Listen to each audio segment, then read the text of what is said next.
Hello students, I am Dr. Vinod Kamble. From this video, we are going to start with third module of research methodology subject and the module name is data processing and statistical analysis. हमने second module के अंदर देखा था कि data किस तरीके से collect किया जाता है। ये डेटा को कलेक्ट करने के बाद में उसका जो नेक्स्ट स्टेप होता है वो होता है डेटा प्रोसेसिंग। तो डेटा प्रोसेसिंग में क्या क्या होता है और फिर डेटा प्रोसेसिंग होने के बाद में वो डेटा को किस तरीके से स्टैटिस्टिकल एनालिसिस उसका किया जाता है, वो हम लोग इस पर्टिकुलर मॉड्यूल के अंदर देखने वाले हैं। तो सबसे पहला हमारा क्वेश्चन है डेटा प्रोसेसिंग क्या होता है and what are the significance of data processing. तो हम लोग पहले डेटा प्रोसेसिंग का मीनिंग देखते हैं। डेटा प्रोसेसिंग का मतलब क्या होता है कि जो भी डेटा रिसर्चर ने कलेक्ट किया है उसको वो क्या करते हैं, यूजेबल और डिजायर्ड फॉर्म में कन्वर्ट करते हैं। मतलब जब भी रिसर्चर्स डेटा कलेक्ट करते हैं तो वो रॉ फॉर्म में होता है और फिर बाद में वो रॉ फॉर्म में होने की वजह से वो डेटा को उनको जिस तरीके से यूज करना है या जिस फॉर्म में उनको डेटा चाहिए वो अवेलेबल नहीं होता है, उसके लिए उसको प्रोसेसिंग करना पड़ता है। जैसे कि हम लोग एक एग्जांपल लेते हैं कि आपने किसी प्रॉब्लम के ऊपर रिसर्च करके डेटा कलेक्ट किया। डेटा कलेक्ट करने के बाद में आप क्या करोगे, डेटा को आप एक्सेल में या किसी दूसरे सॉफ्टवेयर के अंदर फीड करोगे और फिर बाद में आप वो डेटा को थोड़ा एनालिसिस करोगे कि वो डेटा प्रॉपर है कि नहीं, कहीं पे कोई रॉन्ग रिस्पॉन्स तो नहीं आया है ना। तो वो हम लोग वहां पे चेक करेंगे। उसके बाद में वो डेटा को हम लोग क्या करेंगे, उसमें से ग्राफ्स वगैरह बनाएंगे या टेबल्स वगैरह बनाएंगे ताकि वो डेटा जो है हम लोग को एक प्रॉपर पिक्चर बताए कि डेटा क्या कहना चाहता है और उसके हिसाब से हम लोग फिर बाद में हमारा इंटरप्रिटेशन कर सकते हैं। तो हमने डेटा को कलेक्ट किया, फिर हमने वो डेटा को सॉफ्टवेयर के अंदर फीड किया और हमने चेक किया कि डेटा के अंदर कोई एरर्स तो नहीं है ना या डेटा में कोई प्रॉब्लम तो नहीं है ना। और फिर बाद में हमने वो डेटा में से टेबल्स वगैरह चार्ट्स वगैरह बनाए ताकि हमको डेटा जो है उसको प्रॉपरली इंटरप्रिटेशन करने में हो। उसी को यहाँ पे डेटा प्रोसेसिंग बोला जाता है। और सेम चीज यहाँ पे हमको मीनिंग में भी बताया है कि डेटा को जो रिसर्चर होता है वो अपने यूजेबल और डिजायर्ड फॉर्म में कन्वर्ट करते हैं, उसी को डेटा प्रोसेसिंग बोलते हैं। यूजेबल और डिजायर्ड फॉर्म का मतलब क्या होता है, वो डेटा को अगर उनको टेबल फॉर्म में कन्वर्ट करना है तो टेबल फॉर्म में कन्वर्ट कर सकते हैं। उसको अगर वो चार्ट्स बनाना चाहते हैं तो चार्ट्स बना सकते हैं या फिर ग्राफ्स बनाने हैं तो ग्राफ्स वगैरह बना सकते हैं ताकि वो डेटा को प्रॉपरली इंटरप्रिटेशन करके फाइंडिंग्स फाइंड आउट करे। तो उसको डेटा प्रोसेसिंग बोलेंगे यहाँ पे। नाउ डेटा प्रोसेसिंग जो होता है वो या तो मैनुअली हो सकता है या ऑटोमेटिकली हो सकता है ना। पहले कैसे होता था कि कंप्यूटर से इंटरनेट इतने ज्यादा अवेलेबल नहीं होते थे, तो जो भी रिसर्चर्स होते थे वो क्या करते थे, पेपर के ऊपर उन्होंने जो भी डेटा कलेक्ट करके लाया है उसको वो अरेंज करते थे। जैसे आज हम लोग एक्सेल के अंदर या कंप्यूटर के अंदर दूसरे सॉफ्टवेयर्स होते हैं उसके अंदर हम लोग डेटा फीड करते हैं, उसी तरीके से पहले वो डेटा को मैनुअली पेपर्स के ऊपर प्रेजेंट किया जाता था ताकि वो डेटा को प्रॉपर रिसर्चर जो है वो एनालिसिस कर पाए और उसका इंटरप्रिटेशन कर पाए। लेकिन आजकल कंप्यूटर्स के अवेलेबिलिटी की वजह से डेटा का प्रोसेसिंग जो एकदम ऑटोमेटिकली हो चुका है। सिंपली रिसर्चर्स क्या करेंगे, डेटा कलेक्ट करके लाएंगे, उसको एक्सेल के अंदर वो लोग फीड करेंगे और फिर बाद में डेटा से जो भी उनको करना है वो कर सकते हैं। जैसे मैंने आपको बताया कि उनको अगर लगता है कि कहीं पे कुछ डेटा जो है प्रॉपर नहीं है तो उसको करेक्ट करवा सकते हैं या फिर उसमें से वो चार्ट्स ग्राफ्स या टेबल्स बना सकते हैं और वो अपना जो इंटरप्रिटेशन है वो डेटा का कर सकते हैं और फाइंडिंग्स फाइंड आउट कर सकते हैं। आजकल ज्यादातर जो डेटा प्रोसेसिंग होता है वो कंप्यूटर के थ्रू होता है। नाउ डेटा को प्रोसेसिंग करने के बाद में जो भी डेटा होता है उसको अलग अलग फॉर्म में प्रेजेंट किया जा सकता है। जैसे मैंने आपको बताया कि रिसर्चर ने डेटा प्रोसेसिंग किया और डेटा प्रोसेसिंग करने के बाद में उसका उन्होंने ग्राफ्स बनाए, टेबल्स बनाए, चार्ट्स बनाए ताकि वो डेटा जो है वो उसको वो प्रॉपरली इंटरप्रिट कर पाए। तो इसी को यहाँ पे डेटा प्रोसेसिंग बोलते हैं। जैसे मैंने आप लोगों को बोला कि डेटा जब भी कलेक्ट करके लाते हैं तो वो रॉ फॉर्मेट में होता है। वो रॉ डेटा को यहाँ पे रिसर्चर्स यूजेबल और डिजायर्ड फॉर्म में कन्वर्ट करते हैं, मतलब ग्राफ्स, टेबल्स और चार्ट्स बनाते हैं, उसको डेटा प्रोसेसिंग बोलते हैं। डेटा प्रोसेसिंग जो होता है वो मैनुअली भी हो सकता है, ऑटोमेटिकली भी हो सकता है। पहले लोगों के पास कंप्यूटर्स नहीं होते थे या सॉफ्टवेयर्स नहीं होते थे तो लोग पेपर के ऊपर मैनुअली वो डेटा का प्रोसेसिंग करते थे, मतलब उसके चार्ट्स वगैरह बनाना या उसके टेबल्स वगैरह बनाना। लेकिन आजकल कंप्यूटर के अवेलेबिलिटी की वजह से ऑटोमेटिकली डेटा प्रोसेसिंग जो होता है वो पॉसिबल हो चुका है। Now we will see the significance of data processing in research, मतलब रिसर्च के अंदर डेटा प्रोसेसिंग के क्या इंपॉर्टेंस होते हैं। So the first significance is filter out relevant data.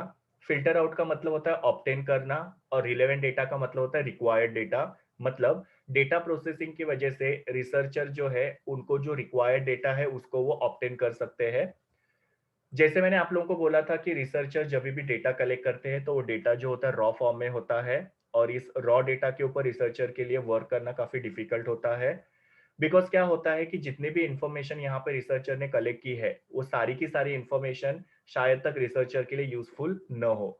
तो उस केस में वो जो रिसर्चर्स होते हैं वो क्या करते हैं, जो भी रिलेवेंट डेटा है उसको वो पूरे डेटा में से फिल्टर आउट करते हैं और उसको वो अपने रिसर्च पर्पस के लिए यूज करते हैं। क्योंकि रिसर्चर जो होते हैं उनके लिए हर बार जो उनके पास ह्यूज रॉ डेटा है उसको रिफर करना और उसमें से जो भी इंफॉर्मेशन उनको चाहिए वो सिलेक्ट करना काफी डिफिकल्ट होता है। क्योंकि रिसर्चर्स यहाँ पे बार बार वो ह्यूज रॉ डेटा को अगर रिफर करते रहेंगे और उसमें से रिलेवेंट इंफॉर्मेशन को वो सिलेक्ट करते रहेंगे तो उसकी वजह से रिसर्चर का जो रिसर्च वर्क है वो काफी टीडियस और बल्कि हो सकता है। तो डेटा प्रोसेसिंग जो होता है वो डेटा को अरेंज करके उसमें से जो रिलेवेंट डेटा है उसको फिल्टर आउट करने में रिसर्चर को काफी ज्यादा हेल्प करता है और उसकी वजह से रिसर्चर का यहाँ पे काम जो है काफी इजी हो सकता है। जैसे कि सपोज आपने एज अ रिसर्चर 100 लोगों का डेटा कलेक्ट किया है और वो डेटा जो है वो फिजिकल क्वेश्चनर के फॉर्म में है। तो वो डेटा अभी रॉ फॉर्म में है तो आप लोग उसमें से कोई भी चीज को इंटरप्रेट नहीं कर सकते हो। तो आप क्या करोगे, वो डेटा को प्रॉपरली एक्सेल के अंदर प्रेजेंट करोगे। फिर वो डेटा को आप प्रॉपरली रिव्यू करोगे, उसमें से जो भी डेटा आपको नहीं चाहिए उसको आप निकाल दोगे और बचा हुआ जो डेटा है उसको फिर बाद में आप लोग आपके एनालिसिस के लिए यूज करके उसमें से आप इंटरप्रिटेशंस निकाल सकते हो। तो इसकी वजह से आपका काम यहाँ पे क्या हो रहा है, इजी हो रहा है। अगर सपोज आपने बार बार वो क्वेश्चन जो है उसको रिफर करते बैठे या फिर बार बार उसमें से जो इन्फॉर्मेशन चाहिए वो आप सिलेक्ट करते बैठे तो उसमें आपका काम जो है काफी लेंदी हो जाएगा और इवन आपके रिसर्च में उसमें मिस्टेक होने के चांसेस हो सकते हैं। तो डेटा प्रोसेसिंग की वजह से क्या होता है कि आपको जो नहीं चाहिए वो डेटा को आप लोग साइड लाइन कर सकते हो और जो चाहिए वो डेटा आप आपके पास रख सकते हो और उसको आप आपके रिसर्च के लिए यूज कर सकते हो जिससे आपका रिसर्च जो है ईजी हो सकता है और इफेक्टिव हो सकता है। Second significance is cost effective. Now data processing जो होता है वो रिसर्च काफी ज्यादा कॉस्ट इफेक्टिव कर देता है। कॉस्ट इफेक्टिव का मतलब क्या होता है, यहाँ पे कम कॉस्ट लगता है। नाउ यहाँ पे क्या होता है कि जो भी ह्यूज डेटा है रिसर्चर का उसको रिसर्चर यहाँ पे अरेंज कर सकते हैं। उसके लिए वो एक्सेल या दूसरा कोई भी सॉफ्टवेयर है उसको यूज कर सकते हैं। ये डेटा को प्रॉपर अरेंज करने की वजह से जो भी इंपॉर्टेंट इंफॉर्मेशन है वो रिसर्चर की कभी भी लूज नहीं होगी। अगर सपोज हमने वो डेटा को प्रॉपरली अरेंज ही नहीं किया तो उसकी वजह से क्या हो सकता है, उसमें से जो इंपॉर्टेंट इंफॉर्मेशन है उसको शायद तक रिसर्चर कभी कभी लूज भी कर सकता है। तो बिकॉज यहाँ पे रिसर्चर ने सारा डेटा जो प्रॉपरली अरेंज करके रखा हुआ है वहां पे डेटा जो है वो लूज होने का रिस्क जो होता है वो कम हो जाता है। और जैसे हमने पहला इंपॉर्टेंस देखा कि जो भी डेटा होता है उसको यहाँ पे रिसर्चर फिल्टर आउट करते हैं तो उसकी वजह से क्या होता है कि जो इररिलेवेंट इंफॉर्मेशन होती है उसको साइडलाइन किया जाता है। नहीं तो फिर क्या होता है कि वो जो इररिलेवेंट इंफॉर्मेशन है उसको भी रिसर्चर स्टोर करके रखते हैं और उसके अंदर फिर कॉस्ट इन्वॉल्व होता है। बिकॉज जितना ज्यादा डेटा आप आपके पास कलेक्ट करके रखोगे उतना ज्यादा आपको स्पेस की जरूरत पड़ेगी और वो स्पेस के लिए आप लोगों को पैसे पे करने पड़ेंगे। जैसे कि सपोज आपने जो भी डेटा है वो अपने जीमेल के ऊपर स्टोर करके रखा हुआ है और आपको पता है कि जीमेल जो होता है उसका एक कैपेसिटी होता है। अगर वो कैपेसिटी खत्म हो जाता है उसके बाद में वहां पे डेटा स्टोर करना मुश्किल हो जाता है। तो आपको फिर उसके लिए क्या करना पड़ता है, पे करना पड़ता है ताकि आप आपकी स्पेस जो है वो बढ़ा सको या आप लोग ज्यादा इंफॉर्मेशन अगर स्टोर करना चाहते हो तो उसके लिए वहां पे करना पड़ सकता है। तो यहाँ पे डेटा प्रोसेसिंग की वजह से क्या हो रहा है, रिसर्चर जो भी रिलेवेंट डेटा है उसको फिल्टर आउट करके उसको सिर्फ स्टोर करके रखते हैं और जो इरिलेवेंट डेटा होता है उसको वो वहां से रिमूव कर सकते हैं। तो जो स्पेस होता है डेटा सेव करने के लिए उसका कॉस्ट जो होता है वो यहाँ पे बच जाता है। Third significance is easy to modify and edit the data.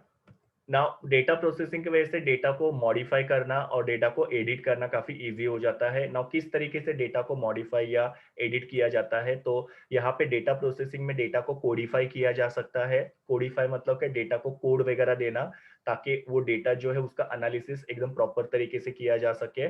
अभी किस तरीके से कोडिंग होता है वो हम लोग नेक्स्ट वीडियो में देखने वाले हैं, नेक्स्ट क्वेश्चन में, जहां पे हम लोग डेटा प्रोसेसिंग के स्टेप्स देखने वाले हैं। डेटा को प्रॉपरली क्लासिफाई किया जा सकता है या डेटा को यहाँ पे टैबुलेटेड फॉर्मेट में प्रेजेंट किया जा सकता है। और ये कोडिफाइंग की वजह से या क्लासिफिकेशन और टैबुलेशन की वजह से डेटा जो होता है वो एनालिसिस करने में काफी इजी होता है। अब ये डेटा को किस तरीके से कोडिफाई किया जाता है, किस तरीके से क्लासिफाई किया जाता है या उसको टैबुलेटेड फॉर्मेट में कैसे प्रेजेंट किया जाता है, इसके बारे में हमारा नेक्स्ट क्वेश्चन है, जहाँ पे हम लोग पढ़ने वाले हैं कि डेटा प्रोसेसिंग के क्या क्या स्टेजेस होते हैं। उसके अंदर आपको डिटेल में बताया जाएगा कि किस तरीके से डेटा का कोडिफाइंग होता है, क्लासिफिकेशन होता है, टैबुलेशंस वगैरह किए जाते हैं। अभी सिर्फ आप लोग इतना ही याद रखो कि डेटा प्रोसेसिंग की वजह से डेटा जो होता है उसको मॉडिफाई करना और एडिट करना काफी इजी होता है, जहां पे डेटा को प्रोसेसिंग करके उसको कोडिफाई किया जा सकता है, क्लासिफाई किया जा सकता है और टैबुलेटेड फॉर्मेट में प्रेजेंट किया जा सकता है, जिसकी वजह से डेटा का एनालिसिस इजी होता है। Then fourth significance is ease of making reports. Now data processing होने के बाद में वो डेटा को ऑब्टेन करके वो डेटा को डायरेक्टली यूज किया जा सकता है। यहाँ पे क्या होता है कि ये जो प्रोसेस्ड डेटा होता है जिसके अंदर कुछ फैक्ट्स होते हैं, कुछ फिगर्स होते हैं, उसको प्रॉपरली अरेंज किया जा सकता है। जैसे कि मैंने बताया कि डेटा का यहाँ पे टैबुलेशन वगैरह किया जाता है, उसी को डेटा अरेंजमेंट करना बोलते हैं। और फिर बाद में वो डेटा जो है उसको क्विकली एनालिसिस करके उसमें से रिपोर्ट बनाया जा सकता है। जैसे कि अगर सपोज आपने लोगों की इनकम के बारे में डेटा कलेक्ट किया है, फिर बाद में आप लोग क्या करोगे, वो डेटा जो है उसको एक्सेल में प्रेजेंट करोगे और फिर वहां पे आप लोग वो डेटा का मीन फाइंड आउट करोगे कि लोगों का मीन इनकम कितना है या एवरेज इनकम कितना है। फिर बाद में उसको आप लोग आपके रिसर्च रिपोर्ट के अंदर प्रेजेंट करोगे। तो आपने यहाँ पे बेसिकली क्या किया, डेटा कलेक्ट करके उसको प्रॉपरली अरेंज किया, जो मैंने आपको एक्सेल के अंदर अरेंज करना बताया वो। उसके बाद में वो डेटा का आपने क्विकली एनालिसिस किया, मतलब आपने उसका मीन फाइंड आउट किया। और फिर बाद में जो भी आपका वहां पे एनालिसिस करने के बाद में आउटपुट आया, उसको आपने वो रिसर्च रिपोर्ट के अंदर प्रेजेंट किया। सो इस तरीके से यहाँ पे डेटा प्रोसेसिंग की वजह से रिपोर्ट मेकिंग जो होता है काफी इजी हो जाता है। Fifth significance is accuracy and speed.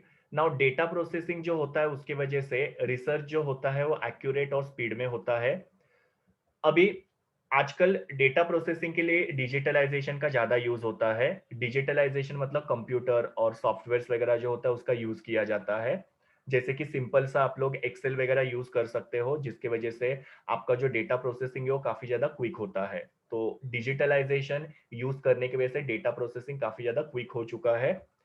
जब भी डेटा प्रोसेसिंग होता है तो वो जो सिस्टम हम लोग यूज कर रहे हैं या जो सॉफ्टवेयर यूज कर रहे हैं, वो सॉफ्टवेयर क्या करते हैं, सारा डेटा जो है उसको चेक करते हैं और उसके अंदर कोई एरर तो नहीं है ना या कोई प्रॉब्लम तो नहीं है ना, वो आइडेंटिफाई करने में हेल्प करते हैं। तो यहाँ पे डेटा प्रोसेसिंग में ये जो डिजिटलाइजेशन यूज किया जा रहा है उसकी वजह से एरर्स पता चलते हैं, और एरर पता चलने की वजह से जो भी एक्यूरेट इंफॉर्मेशन है वो मिलने में हेल्प होती है। अगर मैन्युअली हम लोग यहाँ पे डेटा प्रोसेसिंग करेंगे तो वहां पे एरर्स होने के चांसेस ज्यादा हो सकते हैं, बट बिकॉज ऑफ डिजिटलाइजेशन ये एरर जो है उसको टाइमली चेक करके वो एरर्स को रिमूव किया जा सकता है। तो इस तरीके से डेटा प्रोसेसिंग में डिजिटलाइजेशन का यूज होता है, जिसकी वजह से रिसर्चर जो है उनका रिसर्च स्पीड में भी होता है और उनको जो इंफॉर्मेशन ऑब्टेन होते हैं वो एक्यूरेट इंफॉर्मेशन होती है। And the last significance is easy storage. Now जब भी डेटा प्रोसेसिंग होता है तो उसमें जो भी इररिलेवेंट डेटा होता है उसको रिमूव किया जाता है। और इररिलेवेंट डेटा को रिमूव करने की वजह से क्या होता है कि जो डेटा स्टोरेज का स्पेस होता है वो इंक्रीज होने में हेल्प होता है। और उसमें फिर हम लोग क्या कर सकते हैं कि कोई अगर नई इंफॉर्मेशन हम लोग को ऐड करनी है तो कर सकते हैं। जो इंफॉर्मेशन है उसको हम लोग को जिस तरीके से मैनेज करना है हम लोग मैनेज कर सकते हैं। और अगर इंफॉर्मेशन को हम लोग को मॉडिफाई करना है या चेंज करना है तो कर सकते हैं। सो डेटा प्रोसेसिंग की वजह से इररिलेवेंट डेटा को रिमूव किया जाता है, जिसकी वजह से स्टोरेज का स्पेस बढ़ता है। और वहां पे हम लोग क्या कर सकते हैं, जो भी डेटा हम लोग को अगर ऐड करना है तो कर सकते हैं, या डेटा का मॉडिफिकेशन पॉसिबल होता है। और फिर बाद में डेटा प्रोसेसिंग की वजह से जो भी अननेसेसरी पेपर वर्क है उसको एलिमिनेट किया जा सकता है। और अननेसेसरी पेपर वर्क एलिमिनेट होने की वजह से जो क्लटर होता है वो मिनिमाइज होगा। क्लटर मिनिमाइज होना मतलब क्या होता है कि जो टू मच ऑफ इंफॉर्मेशन होता है वो थोड़ा मिनिमाइज होने में हेल्प होगा, बिकॉज हमने क्या किया है कि जो भी इररिलेवेंट डेटा है उसको रिमूव किया है। और दूसरा यहाँ पे अननेसेसरी पेपर वर्क को एलिमिनेट करने की वजह से जो सर्च एफिशिएंसी होती है वो इंप्रूव होने में हेल्प होती है। सर्च एफिशिएंसी का मतलब क्या होता है कि कोई भी इंफॉर्मेशन अगर हम लोग को सर्च करना है तो वो इजी हो जाता है, बिकॉज हमने क्या किया है, इरिलेवेंट इंफॉर्मेशन को निकाल दिया है और जो रिलेवेंट इंफॉर्मेशन है उसको सिर्फ हमने हमारे पास रखा है। तो हमारे पास जो रिक्वायर्ड इंफॉर्मेशन है वही अवेलेबल है। टू मच ऑफ इंफॉर्मेशन हमारे पास अवेलेबल नहीं है, जिसकी वजह से कोई भी इंफॉर्मेशन को सर्च करना यहाँ पे इजी हो जाता है। तो इस तरीके से जो डेटा प्रोसेसिंग जो होता है वो अननेसेसरी इंफॉर्मेशन को रिमूव करता है, जिसकी वजह से स्टोरेज का जो स्पेस होता है वो बढ़ता है। प्लस यहाँ पे डेटा प्रोसेसिंग की वजह से अननेसेसरी पेपर वर्क को रिमूव करने की वजह से जो इंफॉर्मेशन का क्लटर होता है या टू मच ऑफ इंफॉर्मेशन होता है वो मिनिमाइज हो सकता है और सर्च एफिशिएंसी इंप्रूव हो सकती है. So this was all about data processing and its significance in research. ये मेरे यूआरएल है जहां से मैंने इमेजेस लिए हैं. Thank you students. Please do like, share, comment and subscribe to my YouTube channel and also recommend my channel to your friends. We will meet in the next video.